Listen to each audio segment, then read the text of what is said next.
At ayan na nga guys, nakabili na tayo ng ating action camera. And of course, kasama ang SD card niya. So 256 lang ang pinili natin.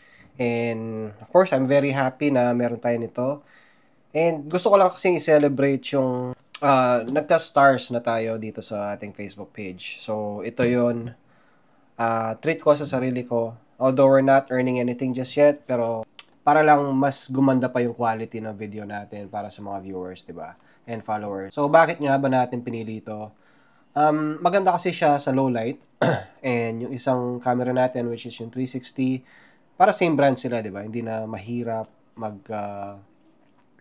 magpalipat-lipat ng application pag nag-e-edit. So, though ito naman ang isa lang siguro yung pag-edit natin ng video dito, same din sa mga past videos natin.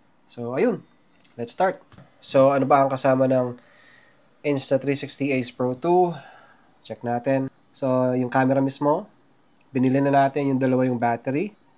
Standard mount, mic cap, ito yung parang muffler yata or parang wind muffler ng mic niya mismo, which is hindi naman natin gagamitin since gamit natin is yung DJI mic, mini mic. USB-C cable for charging, and of course yung quick start guide. Okay, let's go. Gamitin natin blade. Be careful when opening something na gamit ang blade. Oops. Yan. Naging unboxing video ang page natin .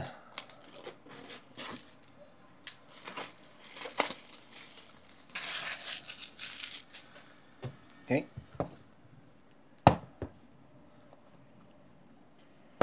Yun. Diba? Ang ganda niya, guys. So, syempre, ito yung manuals niya. Check nga natin. USB-C and yung free na pagkain. Joke! Hindi pagkain to, guys. Ito yung para hindi nagmo-moist. USB-C cable, which is marami tayo nito. So, hindi muna natin gagamitin yan. I'm not sure kung ano to. Parang sa mismong camera niya yata. Mamaya check natin. Manuals. Manual. Ano pa ba? Yung mga maraming mga warranty card, yung mga iba't ibang papel pa niya. So, lagay muna natin doon. Ito yung kasama niya dito. So, I think you can you can replace that with this. Nice. Ang bigat niya. Compact. At saka very sturdy siya. Mafe-feel mo high quality siya. Dito ka. Extra battery. Yun. So, yung connector sa baba para malagay mo sa helmet mount mo. Very nice setup. Plastic pala siya. Is it? Hindi ko sure kung plastic or bakal Okay. So, kiklik mo yung dalawa, press, and then it releases. Nice. So, yung mga kasama niya, guys, yung release, yung isang cover ng mic, isang extra battery, yung mismong unit, yung camera mismo, USB-C for charging and transferring files. Hindi ko alam kung ano pa to, so check natin. Sticker, manuals, ito separate kung binili. So, 256 na yung kinuha natin. Dahil ako masyadong malaki since hindi naman ako masyadong matagal mag-record. So, open na rin natin to. I swear to God, di ako marunong mag-unbox ng memory card na to, guys. Nakakatakot. Feeling ko mapuputol ko yung mismong memory card. Mahahati ko siya. And of course, yung parang adapter pa kung malaki yung lalagyanan ng memory card ng device. So, nandyan yan. Ayun. So, tingnan natin ang camera. Remove the sticker before powering on the camera. Avoid direct skin contact with the heat dissipation area after prolonged camera use. Okay. Yun.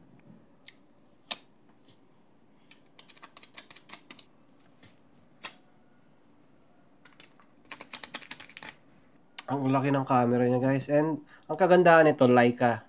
Leica yung camera niya. So, Leica, I think is a very well-known brand sa paggagawa ng cameras. So, trusted brand na yan. So, meron siyang logo dito. May screen siya dito para makita mo yung settings mo currently, kung saan ka. And then, ano pa ba? Okay, so dito ang charging port and yung memory card. So, lalagay na natin yung memory card. So, make sure nasa tamang orientation siya. Yun. Pag nag-click na siya, yun na yun. Alam mo na na nandyan na talaga siya. Okay. I'm wondering if I can remove that. Feeling ko pwede siyang tanggalin para malagay ko yung parang transmitter ng mic ko. Okay, so you can also so press mo yung dalawa para ma-flip mo yung camera niya. Very nice. See? I think this is the record button. I wonder if okay. Very compact, very easy to paano to? So pull down. Paano? Ayun, okay. So ganun pa siya. Akala ko mag-open siya pag ganun. Ay, ganun din pala. Mag-open siya pataas. So you have to pull down muna para ipanik mo siyang ganun. So may extra battery na siya. Ito yun. I wonder how to remove it. So ano to? Ito ba yung tab para mahila mo siya? I'm not sure. Pipress mo ba? Tingnan ko nga yung isa. Okay. So meron din siya. Ibig sabihin, ito siguro yung parang pull tab para matanggal mo. Uy! Yun nga. Ganun na nga siya. So I'm sure may factory charge din yan. Yun. So make sure it's secured. Close and then slide pataas. Okay? Very nice. Pero malaki siya compared sa ibang mga action camera and medyo heavy siya. And siguro dahil din sa mga gamit niya materials. Maganda yung mga materials niyo. Okay, let's try to power it on. So dito yan. So we're greeted with the language. So yes, English. Next. Okay, pinapa-download niya. Okay, so I think I need to cut the video muna para i-register siya para magamit mo. Alam ko ganun sila eh. Parang sa Insta360 natin. Kailangan mo muna siyang i-register dun sa mismong application bago mo siya magamit. So, let's do that first. Alright, ayun guys. Tapos na natin ma-setup yung camera natin. So, it's a very simple process. All you need to do is, of course, download the app pag wala ka pa. And then, once na-download na yon, it will prompt you to set it up. So, makikita niya agad yung camera. And then, just follow the steps. Very simple siya. And of course, before mo magamit, update niya muna yan hanggang para latest firmware siya. Once that's done, i-activate niya yung camera mo so that you can use it. So, papakita ko ngayon kung ano yung itsura once you turn it on. So, one press lang dito sa power button and that's it. Ayan na siya. So, kinalikot ko na rin ang settings nito guys para at least alam kong explain sa inyo kung ano yung meron siya, di ba? Okay, so start tayo. If you swipe down, ito yung pinaka-settings ng camera or yung mismong device. So, meron siyang lock screen, gesture control. In-on ko na to kasi very helpful siya eh. So, if you do palm up, parang palms, pinakita mo yung palm sa camera niya, it will start or stop the video. Yung peace sign naman is magte-take siya ng picture. So, yun lang. Very simple ang gesture controls niya. I don't use pre-record. Ano ba to? Endurance. I don't use that. Ito pang underwater yata yan. Lock screen para, orientation lock yata to or lock screen. I think it's lock screen. Ito palang orientation. And then, swipe tayo. Grid. Tinurn on ko yan para yung rule of thirds nakikita ko lagi. Tinurn on ko rin ang voice control or voice command. Since meron tayo sa X4 para easier to use, hindi mo na kailangan pindutin yung record button pag gusto mo nang mag-start mag-record. Brightness, ayan, nasa high. Audio input device, pag linagay mo tong yung transmitter ng yung mic mo. So, nandyan din yan. Settings, hindi ko na pinakilaman ng iba eh. So, settings, very simple lang din. Pwede mo siyang ma-customize yung power button. Image settings, ayan, nandito rin yan. So, sinet ko yung video encoding ng H.265 kasi maganda talaga yung quality dyan. Bitrate is set to high para sobrang ganda niya, diba? Para sharp lahat. What else? The rest, wala ka nang masyadong kailangan kalikutin dyan. Gyroscope calibration, kinalibrate ko na kanina, all good. Ang bilis lang niya. And then, let's go back.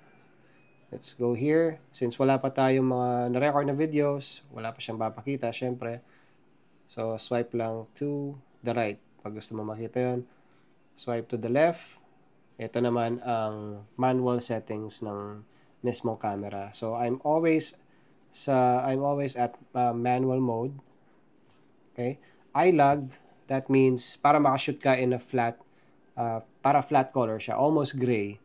And the reason why you want to shoot flat is para sa post-processing, hindi ka mahirapan humila ng colors. So, much more flexible siya pag nasa flat. So, sa mga hindi nakakaintindi, syempre, I'm pretty sure hindi nyo gagamitin to.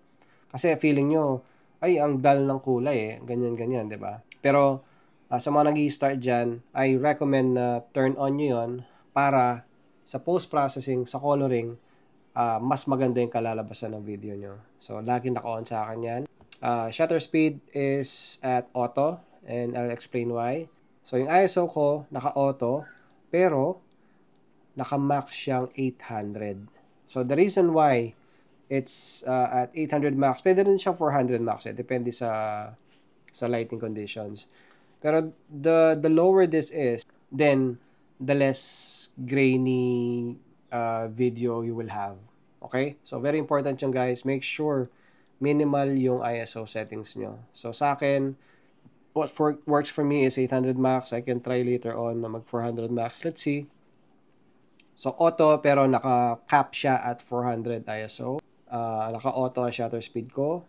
White balance, EV, 0 and auto. So, yung medium na to, video sharpness. So, I don't think you need to choose high kasi sa post-processing, kaya mo pang ayusin yan eh. So, I'm at medium or low. Nasa sa inyo. Pero sa akin kasi it works sa medium. So, dyan ako.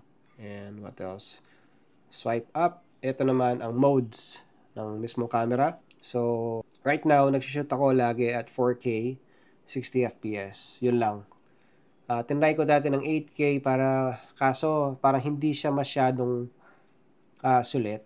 Hindi naman lahat ng mga device naka 8K, may compatibility na 8K, di ba? So 4K is more than enough dahil usually sa phones lang naman sila nanonood.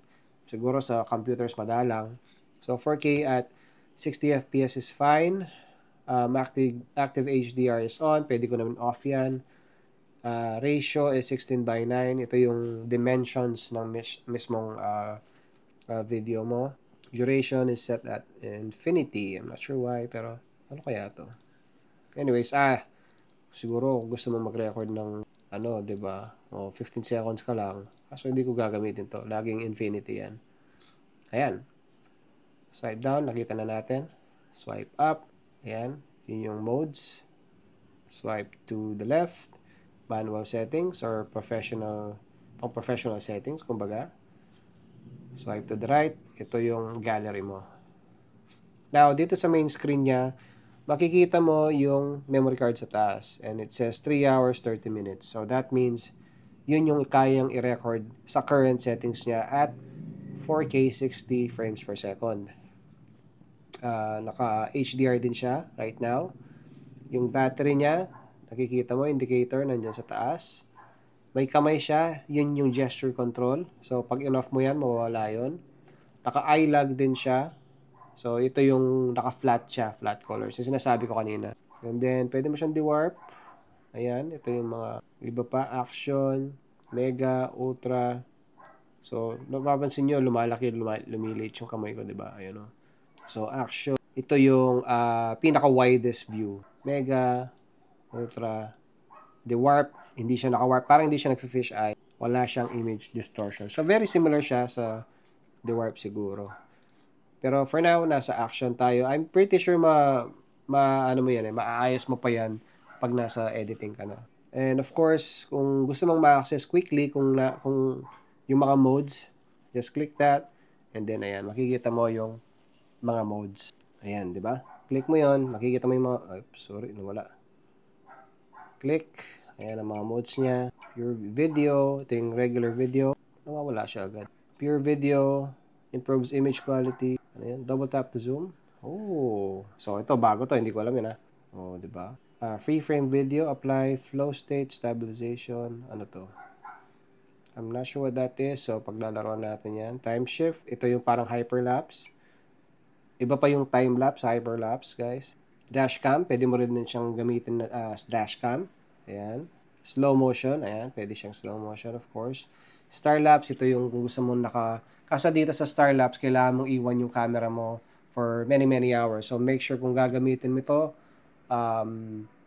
may tripod ka, and then yung settings mo dapat tama. Kasi pag mali yung settings mo, exposure, yung shutter speed, hindi ka makakuha ng magandang Starlapse. Oops. Dito tayo. Burst photo, pwede rin. Interval. So, interval, every 3 seconds, nagtitake siya ng picture. Ito, photo is the regular settings, photo. And dito tayo sa video. And meron din siyang preset, guys. Ayan, diba? Pwede siyang vlog. Nasa sayo. Pero, dito tayo sa may video. Okay? So, pwede mo rin siyang, kung ayaw mong mag-click or mag-swipe, just click that. And lilitaw yan. Kasi usually, swipe up yan eh. So, click mo lang yon, automatic yan. Okay? So, very simple siyang gamitin. And, if you wanna flip the camera, just press the 2 buttons sa side. Ayan. And, naka-flip siya. Yun o. Dito tayo. Diba? Ayos. And, of course, front, yung front screen niya, ang makikita mo dito is yung kung ilan pang oras ka pwedeng mag-record based sa current setting mo. Kung anong mode siya, which is nasa video siya. 4K, 60fps, 16:9 dimension. Okay? So, when you click this, I think mag-iiba yung color ng LED niya. And, that's about it, guys. O nga pala, tinry ko kanina to. So, kung mapapansin nyo, meron siyang parang icon na camera. Diba? So, make sure yung part na yon naka-align siya or yung direction niya papunta din sa camera, which is dito. So, dito siya. Then, dapat dun din yung camera din. What you need to do is do that. And automatic, mag-stick yan. And to be honest, I'm very surprised how sturdy it is. Kasi para siyang naka-weld na talaga. Wala kang mararamdaman na alog kahit konting-konti. So, ang ganda ng pagkakagawa nito. And then, to remove it, just press the 2 buttons and then pull. That's it. Very easy, very simple to use. And meron din option, mga to guys, na pwede siyang portrait mode. Pero, you have to buy parang case niya. Parang protector yun eh. So, meron siyang magkakaganto siya sa side. Okay, I'm not sure anong nangyari. But nakaganon siya. Oh, nasa settings kaya pala. Touchscreen ba to? Ah, hindi. So, ayun guys. It's a very nice looking camera.